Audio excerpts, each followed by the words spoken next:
दोस्तों, मैं हमेशा कहता हूं कि ऐसा कोई भी इंसान नहीं होता जिसमें कमियां ना हो, क्योंकि कोई भी इंसान, कोई भी चीज या कोई भी जगह पूरी तरह से परफेक्ट तो नहीं होती। मैं मानता हूं कि भाजपा ने ऐसे कई लोगों को टिकट दी है जिनके या तो माँ या फिर बाप भाजपा में हो या फिर वो पहले से ही बड़े नेता रह चुके हों। पर नेपोटिज्म के इस छोटे मोटे धब्बे पर अगर वो इंसान उंगली उठाए जिसके कपड़े पहले से ही नेपोटिज्म की कालिक में पूरी तरह से काले हुए पड़े हों या फिर जो पहले से ही पूरे देश के सामने नेपोटिज्म की गंदगी में नंगा हुआ पड़ा हो, ये उसे क्या किसी को भी बिल्कुल शोभा नहीं देता। भारतीय जनता पार्टी से बड़ी परिवारवादी पार्टी कोई है क्या इस देश के अंदर में?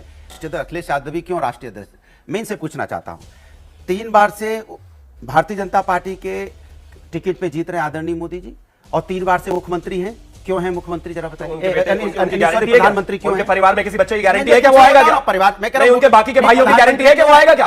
अखिलेश यादव के घर से ही आएगा, खानदान में से कोई ये गारंटी है? यही परिवारवाद है। चित्रा त्रिपाठी या फिर शिवम त्यागी के घर में अगर पत्रकारिता और राजनीति की बात होती है तो उनके बच्चे आने वाले समय में पत्रकार और नेता ही बनेंगे। संभवतः ये जरूरी हो सकता है, कोई दिक्कत नहीं। लेकिन चित्रा त्रिपाठी एबीपी न्यूज की एस एंकर, देश की बड़ी एंकर हैं, और जब वो हटेंगी ये सीट ऐसे फिक्स्ड हो जाएगी, उसको सोने से फ्रेम करवा के रख देंगे कि जब उनका बच्चा बड़ा होगा वही बैठेगा, कोई और बैठ ही नहीं सकता। वो होता है परिवारवाद। एक परिवार में 35 लाल बत्तियां देकर मंत्री लेवल के लोग बनाकर पिछले 30 सालों में बाप बेटा से बाहर निकल नहीं सकते और भाषण दे रहे हैं यहां पर परिवारवाद। हमारे आज के डिबेट में दरअसल टॉपिक तो बटेंगे तो कटेंगे, पता पर जाने कहां से अचानक से इस घोंचू को याद आया कि भाजपा में तो नेपोटिज्म है और इसने वही बातें बकनी शुरू कर दी। फिर क्या, अगर आप किसी को फ्री हिट दोगे तो दूसरा बंदा छक्का तो मारेगा ही, और वही किया आज शिवम त्यागी ने। बाकी क्या कुछ हमारे आज के इस डिबेट में, इस बहस में, आप खुद देखिए। आक्रामक होकर भारतीय जनता पार्टी पर हमला करते हुए कहा है कि नकारात्मक नारा आपकी निराशा, नाकामी का प्रतीक है, और ये जो नारा आप लगा रहे हैं इसके जरिए जो आपका मकसद है वोटों के ध्रुवीकरण का, इसमें कभी भी बीजेपी कामयाब नहीं होगी। क्या है जवाब? अखिलेश यादव जी डरे हुए हैं। अखिलेश यादव जी को लगता है कि एक रहेंगे तो नेक रहेंगे, तो ये कहीं ना कहीं अगर एक हो गए तो बहुत नुकसान हो जाएगा, बहुत मुश्किल हो जाएगी। उनको लगता है कि एक रहेंगे तो सेफ रहेंगे। अगर इस तरह के नारे जनता को समझ में आने लगे तो उनकी राजनीति का क्या होगा? अगर बटेंगे तो कटेंगे, इस तरह के नारे और इस तरह की बातें अगर तर्कों के साथ जनता के बीच में जाएगी तो वो राजनीति कैसे कर पाएंगे? एक पार्टी जिसने आज तक हमेशा राजनीति ही सिर्फ और सिर्फ बांटने की हो, तोड़ने की हो, जातियों में तोड़ेंगे, जिहाद से तोड़ेंगे, इस तरह की बातें करेंगे, वो आज अगर इस तरह का नारा देते हैं जुड़ने का, तो मैं मानता हूं ये बिल्कुल फर्जी और नकली नारा है। क्योंकि अब उनको डर लगता है, उनको लगता है कि कहीं ना कहीं जिस तरीके की स्थितियां बनी हैं, जिस तरीके से इस देश का और प्रदेश का आम जनमानस इस बात को समझ रहा है कि एक रहने में ही भलाई है, जिस तरीके से सुबह से शाम तक इनके नेता अलावा जाति जाति जाति जाति के कुछ करते ही नहीं थे, जातियों में बांटेंगे और तभी तो समाज को काटेंगे और सत्ता की मलाई चाटेंगे, यही सब तो इनका नारा था। नारा तो ये होना चाहिए था।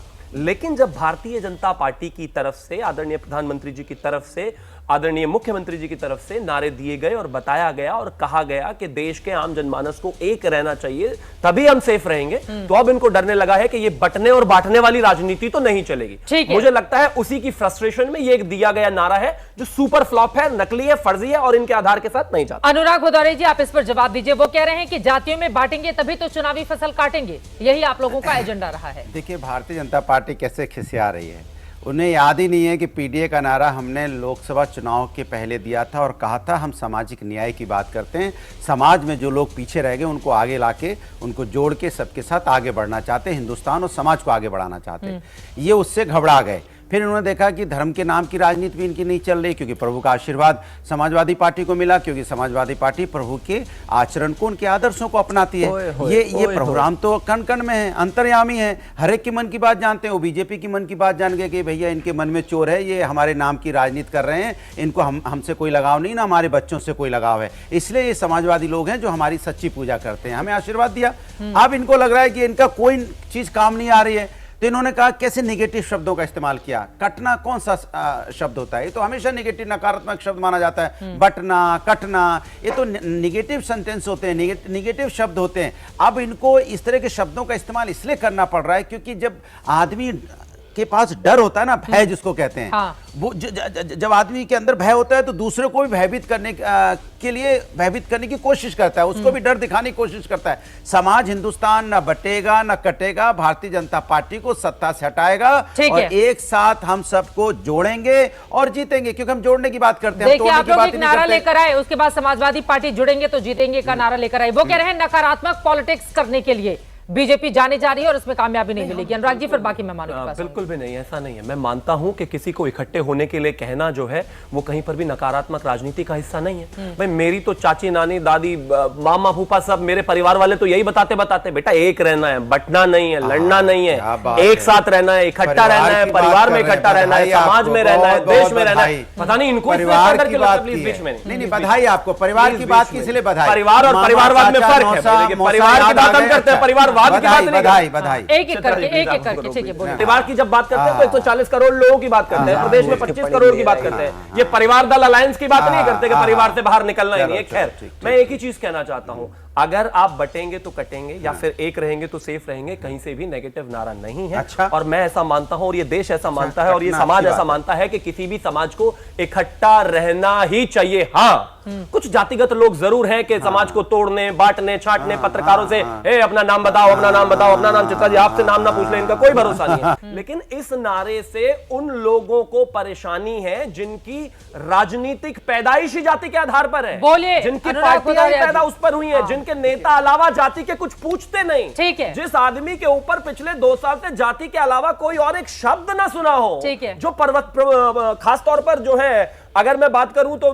पत्रकारों से बदतमीजी करते हो, उनके लास्ट नेम को लेकर कमेंट करते हो, उन पर ताने करते हो, उनको आज इससे बड़ी दिक्कत है कि वो एक रहेंगे तो नेक रहेंगे। बोलिए, अनुराग भदौरिया जी। बात कर रहे हैं, ये फर्क बीजेपी ये है। भी कह रही है कि आपके डीएनए में लूट और अराजकता है। वो बीजेपी की नेगेटिव राजनीति बंद कर दीजिए। हिंदुस्तान कभी भी नकारात्मक लोगों को पसंद नहीं करता है। हमने 4 आदि आबादी को टिकट दी है, 9 में से 4 महिलाओं को टिकट दी है। इन्होंने कितने को दी जरा बताइए? ये क्या देंगे? महिलाओं को सम्मान ही नहीं करते। इनके यहाँ तो पहलवान महिलाएं घसीटी जाती मैं हैं। अगर गलत होंगी तो करेक्ट कीजिएगा। 4 अल्पसंख्यकों को भी टिकट दिया आपने 9 में से। दिया तो क्या दिक्कत है? हाँ, क्या उनका दिक्कत भी तो रिप्रेजेंटेशन 50% होना चाहिए ना। दिया तो क्या दिक्कत है? देंगे ना। हिंदुस्तानी नहीं है क्या? हिंदुस्तान के हिस्सा नहीं है क्या? अरे मैं तो आपकी तारीफ कर रही हूँ, आप मेरे ऊपर बेवजह नाराज हो रहे हैं। सवाल पूछ लो तो नाराज हो जाते हैं, सवाल पूछ लो तो नाराज हो जाते हैं। हाँ। डंके की चोट पे दिया है। हाँ। हम कब कहते नहीं दिया? हम भारतीय जनता पार्टी की तरफ थोड़ी है कि ठीक है। देखिए, यहाँ पर केशव प्रसाद मौर्य जी, ठीक है शिवम, मैं आ रही हूँ। केशव प्रसाद मौर्य आपके ऊपर आरोप लगाते हैं, वो कहते हैं ये बार जो पीडीए की बात करते हैं ये छलावा है और पीडीए का मतलब है परिवारवाद, दंगाई, अपराधी, इसी का गठबंधन है इनका। इस पर आप जवाब दे दीजिए, फिर मैं बाकी लोगों के पास जाती हूँ। अनुराग जी, उन्होंने कहा है परिवारवाद, दंगाई, अपराधी, यही है पीडीए का फुल फॉर्म समाजवादी पार्टी देखिए का। क्या है ना, वो खिसिया रहे हैं। अब उनको कुछ नहीं दिखाई देता है तो परिवार पे आ जाते हैं। अरे भारतीय जनता पार्टी से बड़ी परिवारवादी पार्टी कोई है क्या इस देश के अंदर में?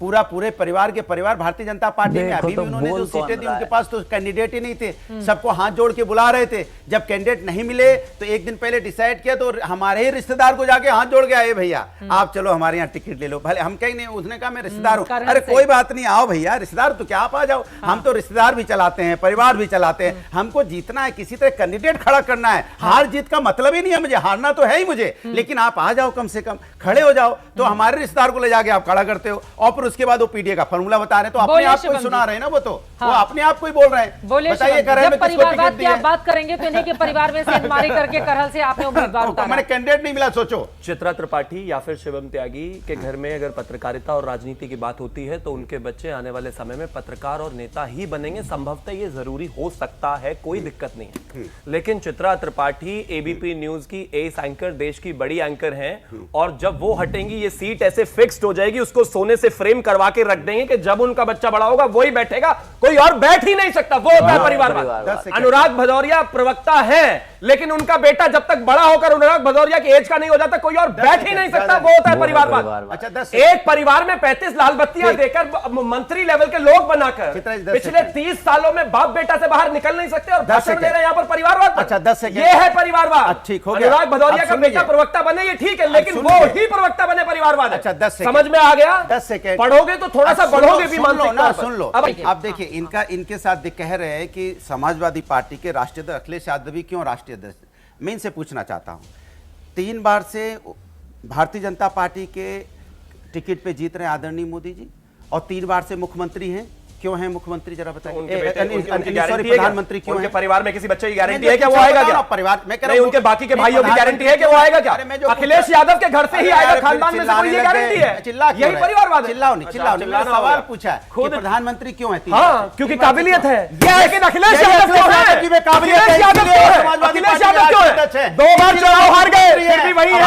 इसके बाद फिर भी हार गए। काबिलियत होगी, काबिलियत नहीं है, बनता है वही काबिलियत नहीं है। बनता है। हमारा ये हराकोता टेबल ठोक ठोक कर गारंटी ले रहा है कि अखिलेश यादव में काबिलियत है, इसलिए वो समाजवादी पार्टी के अध्यक्ष बने हुए हैं। अब इससे पूछा जाए कि 2012 में आखिर कौन सी काबिलियत अखिलेश यादव के अंदर थी कि उन्हें सीधे मुख्यमंत्री बना दिया गया, वो भी मात्र एक बार विधायक बनने पर। आजम खान से लेकर शिवपाल सिंह यादव जैसे बड़े नेता उस वक्त समाजवादी पार्टी में मौजूद थे, लेकिन मुलायम सिंह यादव ने अपने बेटे को वरीयता दी और उसे डायरेक्ट सीएम बना दिया, और बाद में उसे सीएम ने मुलायम सिंह यादव को पार्टी से धक्के मार के निकाल दिया और पार्टी भी हत्या ली, कब्जा ली, और तब से लेकर आज तक वही अखिलेश यादव पार्टी का अध्यक्ष बना हुआ है। अभी अगर ये काबिलियत है तो भाई ऐसी काबिलियत हर किसी में तो नहीं होती। बाकी आप लोग इस बारे में क्या सोचते हैं, कमेंट कर जरूर बताएं। जल्द मिलते हैं किसी नए वीडियो में नए टॉपिक के साथ, तब तक गुड बाय।